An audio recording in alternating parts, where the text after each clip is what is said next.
This episode of Case Acquaint contains material which is disturbing in nature. Listener discretion is advised. Hello everyone, welcome back to Case Acquaint. You have found episode 19. We have a quick update for you on the Meta Valentine case. We profiled Meta's disappearance in the third episode of our I-95 series. Meta was last seen on surveillance footage in the parking lot of her apartment complex.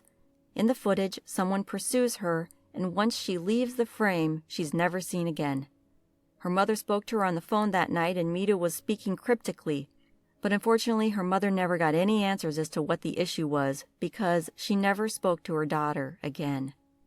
Fayetteville, North Carolina police had zeroed in on her ex-boyfriend, Reginald McDowell, who had actually kidnapped Meta in the past, but apparently there wasn't enough evidence to charge him with anything, so he took off and her case went cold. Well, this is what we love about the Fayetteville Police Department. They're not scared to prosecute without a body, because they're operating on common sense. We also talked about the kidnapping of Heather Carter in that episode, and Heather's kidnapper and killer is locked up in prison, and that key's been effectively thrown away, even though Heather's body has not been found. Last month, Fayetteville Police Department and the Cumberland County District Attorney's Office decided to go ahead and charge old Reginald McDonald with Meta's kidnapping and murder, even though he is still on the run, and even though they haven't found Meta's body. We hope he's caught and brought to justice soon, and we ask that you keep Meta's loved ones and Heather Carter's loved ones in your thoughts. We hope their remains are found and properly laid to rest. That's all for the updates. Now, on with the program.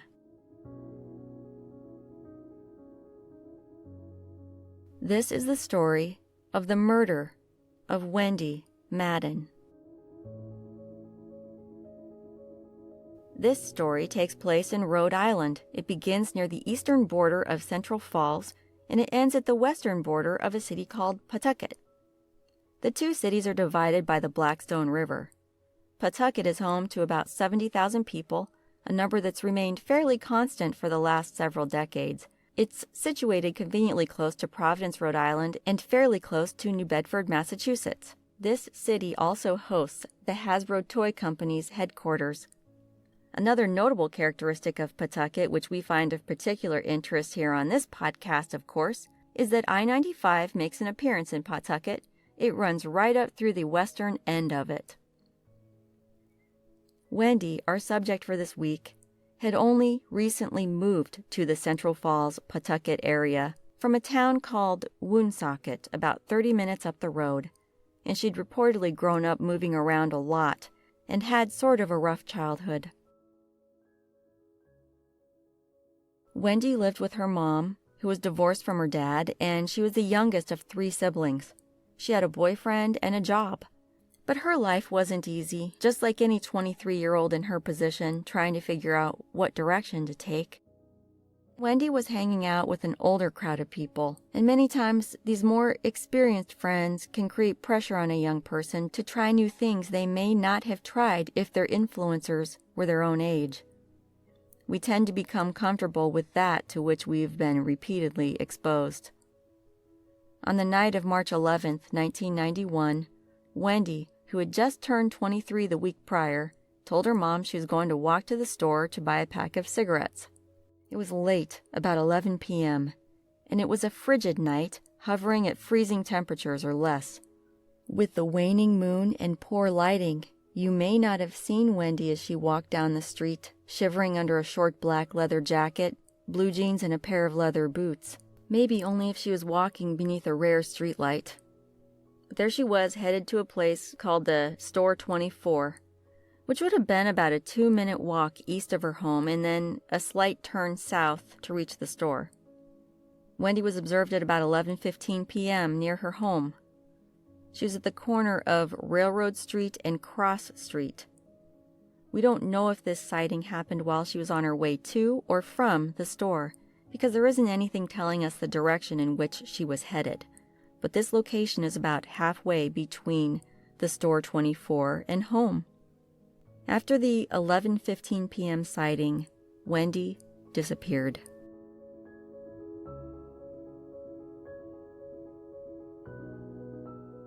At first, Wendy's mom and boyfriend didn't worry too much. She was known to visit with friends regularly at their homes, and they assumed that Wendy might have met up with a friend or gone over to their house for a while, maybe crashed there when it got too late to walk home. In the morning, when her mom and boyfriend woke up, Wendy hadn't returned. It's unclear what happened on the day of March 12th. Perhaps they were still thinking Wendy might be still hanging out with friends. Don't forget, this is before everybody had a cell phone, so it wasn't as easy to track someone down at that time.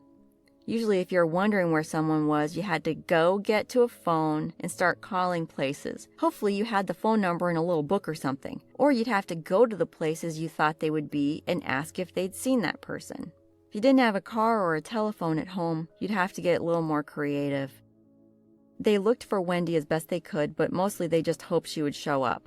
They passed a tense evening, and then as Wendy's boyfriend was setting out to walk to the store 24 in order to call the police and report Wendy missing, there was a flurry of activity just a few short blocks away and across the Blackstone River in West Pawtucket. A woman had notified police that as she had carried out her garbage, she had found a dead body.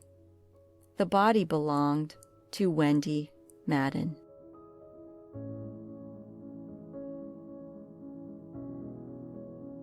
Wendy's been described by those who knew her as extremely sweet, great with kids, and fun to be around. How did Wendy end up on the other side of the river in the opposite direction of the store she was planning on visiting? Did Wendy have a brand new pack of cigarettes with her when she was found? Wendy was found behind a small bar by the name of Jan's Place. She wasn't a Jan's Place regular, but she had been there before. Did Wendy visit Jan's Place for a quick drink with someone she may have seen at the store or on her way home? If she had stopped there for a quick drink, wouldn't someone have remembered her and remembered who she may have been talking to? Did someone offer Wendy a ride? So this area where her body was found would have served as parking for Jan's Place on that cold Monday night. Certainly, whoever left Wendy's body there must have felt comfortable in doing so, or perhaps they were also on foot. Well, I guess we can speculate all we want, but here's what we know about the scene of Wendy's body's discovery. We've created a little map for you to check out if you're interested in seeing where all these places are. It'll be on our website, caseacquaint.com.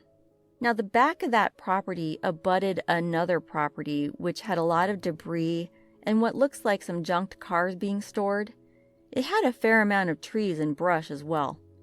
There wasn't much reason for anybody to be spending any time back there unless they were taking out the garbage or parking their car to visit Jan's Place. It wasn't well lit, according to reports, and there probably weren't any businesses open at night in that vicinity besides Jan's Place, because Jan's Place was actually a small building with some dirt parking area attached, and it was nestled in between two private residences on a one-way street, which didn't offer a whole lot of parking. Authorities determined that Wendy had been strangled. Forensic evidence from the scene was collected, and eventually, after some years, that evidence was sent to the lab for DNA testing. Beyond that, there are no more available details from police because, and you might be surprised to hear this, Wendy's murder is an active investigation even though it's been over 25 years since her murder. In fact, that's one of the details about this story which makes this otherwise cold case unique. Wendy has a determined investigator on her side, and this investigator may be close to being able to bring charges against Wendy's killer. It wasn't always like that. When Detective Sue Cormier of the Pawtucket Police Department first started working Wendy's case back in around 2013, it was kind of a mess. People who needed to be interviewed, and most importantly, appeals made to the community. To that end, Detective Cormier, who is now the Cold Case Unit Coordinator, decided to start a Facebook page dedicated to Wendy. Now, we've noticed that families and supporters of victims or the missing will many times start social media advocacy accounts, and they can be invaluable tools in successfully closing these cases. But we've never heard about one overseen by the investigating agency until now. The wonderful thing about having the Facebook page is that the tips, the suggestions, and the questions go directly to Detective Cormier. This saves the family from more secondary re-victimization. She's made it clear that she can guarantee anonymity for those with information. Also, this page makes her, as a detective assigned to the case, accessible to the community. I can't tell you how many times we've tried to contact the detective assigned to a case only to be ignored. We understand that the detectives aren't required to respond, and they aren't doing anything overtly wrong by ignoring inquiries. It can make them seem lazy, unmotivated, or worse, but that's pretty much the extent of it, and most of the time they don't care what they seem like. This case, however, is different. If you visit the Facebook page, which we'll link on our website in the show notes, you can see how responsive Detective Cormier has been even to the comments and questions on her posts. It's not only fostered community engagement and trust, but as it turns out, it's been a great help in gathering evidence against the killer, who will hopefully soon be brought to justice. Over the years, Wendy's case has garnered a fair amount of local media attention. There was some interest from a national TV show at one time, but other than that, it's been up to Detective Cormier to keep Wendy's story fresh in the community's mind, and she's done a great job. What do you think might have happened if the people investigating, say, Robin Abrams' murder, or even the people responsible for solving the murder of little Peyton Fields over in Pender County, North Carolina? What if any of those investigators were visibly working a case appealing to the community for help and honestly providing all the information they could in order for the community to do so? I bet things would be much different. So we think many investigating agencies could learn from the modeling that's being done here. And we love to bring you stories of how investigators are utilizing all the tools available to them in order to get their cases resolved. So we said Wendy's case has gotten some attention from the media, and while there isn't a ton of stuff out there, we did find lots of reporting that could not be successfully verified as fact. We're going to address some of these reports really quick, and some of the possibilities that have been brought up. It just so happened that at the time, there was at least one active serial killer preying on prostitutes and drug addicts in that region, and it's been alleged by some that maybe there's a connection, and maybe Wendy was one of those victims. This was the New Bedford Killer, which that wasn't the only name they had for this person, but we're going to call him that. He would kill and dump the bodies of female prostitutes and drug addicts he would pick up in and around New Bedford, Massachusetts. The bodies turned up all over the general area outside of New Bedford, some off of I-95 and some off Route 140. This killer was never officially caught and brought to justice, but they had several suspects. One of them was Anthony DeGrazia, who was charged with raping and or assaulting 17 prostitutes, but also suspected of the killings. He had a history of abusing prostitutes, and witnesses had come forward to implicate him, saying not only that he admitted to killing the women, but also that he liked to strangle them.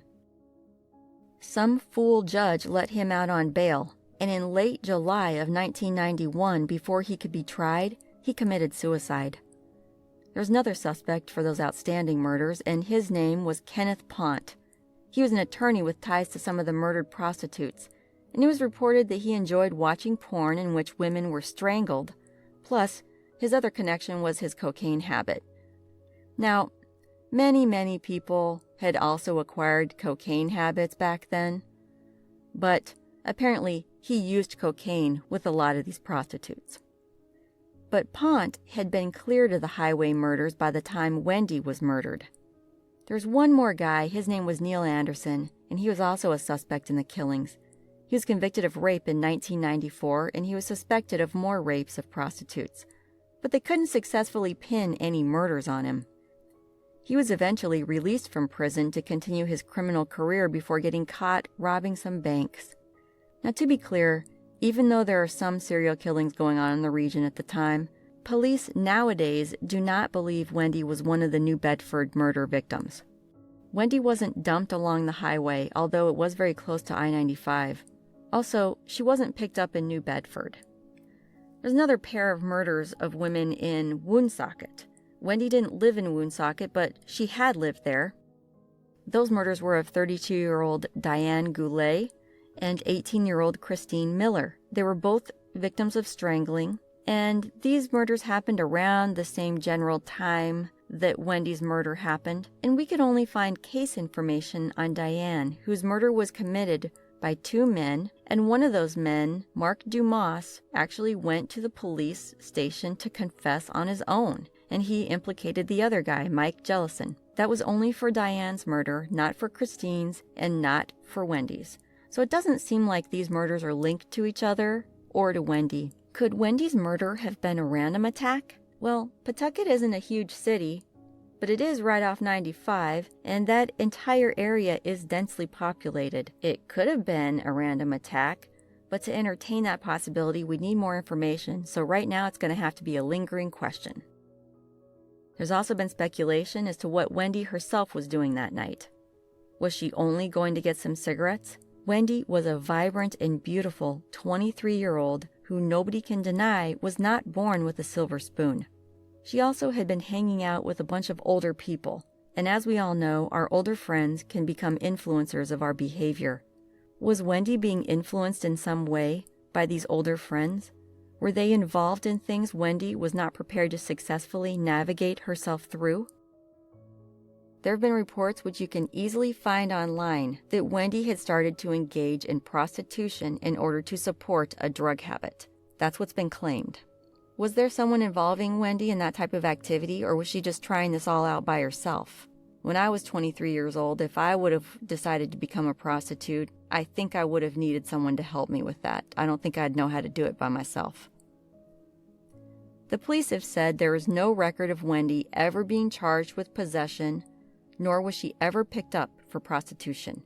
So if she had been doing that, this speculation would have had to come from someone who knew her, because police didn't know Wendy to be a drug addict or prostitute. Now, her autopsy wasn't released to the public, so we don't know whether or not she had any drugs in her system, but the police do know, and they're not talking about it. If Wendy was struggling with addiction, and if she had been engaging in prostitution, she would absolutely have been a vulnerable target for pimps, drug dealers, other prostitutes, and of course the type of serial offender that would victimize one of the most vulnerable members of the community, the drug-addicted prostitute. We've talked about this before on this program, so you all know how I feel about it. We have a duty as a community to refuse to let our most vulnerable members be continuously preyed upon. The only way to do that is to relentlessly pursue these dirtbags who victimize these people. In Lumberton, our recent victims who were found in various stages of decomp in one small area of that small town, they had loved ones who cared about them. They had children. They struggled, but nobody had a right to take their chance of getting their life back on track away from them. Nobody had a right to take those women away from their loved ones. These people miss their daughters, their sisters, their friends, their mothers. So that could require more investigating and questioning of known offenders of this type, and also known Johns, of course. We can't say for sure that Wendy was just getting cigarettes, nor can we say that she was doing anything else. In the scope of things, the only reason that would matter is that it's a way to help identify the killer, because Wendy's life had importance to her friends and her family and herself. Wendy had a future which was hers to create in her own way. It was her right to learn what she needed to learn in order to grow as a young adult and as a human being. It was not someone else's right to take that away from her, no matter what she may or may not have been doing that night. Either way, that person needs to pay. Police say they already have a person of interest who they're not ready to name yet, but it's likely that Wendy knew her killer. Until this person is finally brought to justice, we're left with many questions. Who would want to hurt Wendy? There's no information that Wendy had any enemies. In fact, everything we've heard about her as a person has been quite complimentary. How long had Wendy been dead by the time her body was found? Had she been assaulted in other ways besides being strangled? The police aren't releasing any of this information at this time. But if there's a guy walking around the Pawtucket area with a propensity for violence towards women, especially a guy who has no problem wrapping his hands around someone's neck, that would be the first tree I'd bark up. Police are asking that you share Wendy's story and her picture and ask your friends and family if they've heard of her case. Wouldn't it be great if we could make sure this killer is brought to justice? How many more people have been preyed upon by this person over the last couple of decades? Why should this person be able to walk around free among others who wouldn't dream of hurting other human beings in this way? This episode will be posted on Twitter, Instagram, Facebook, our website, YouTube. You can share Wendy's story through any of those mediums. Also, if you visit our website, you'll see a map and more pictures relevant to this case. If you'd like to engage by visiting Detective Cormier's Facebook page dedicated to Wendy, it's simply facebook.com/wendy.madden372. As I said before, we're going to include a link in the show notes. Since Wendy's tragic murder, both of her parents have died, and the rest of her family has had to go on without her. Losing a loved one to violence, especially if the killer's not been brought to justice, can be devastating to a family.